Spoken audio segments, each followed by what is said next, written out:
yaxşı yoldaşım saxlayır. Demədiyim yaxşı olur. Heç kim demək ki, olmasa mənim varım idi. Mən giyərdim, kültürünü gəzərdim.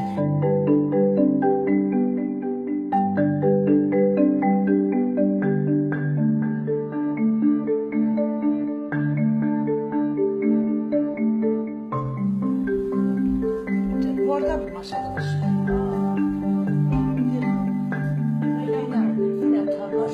Ağaran saçlarına kurban olum ay ana. Bizim böyleden düştü saçlarına.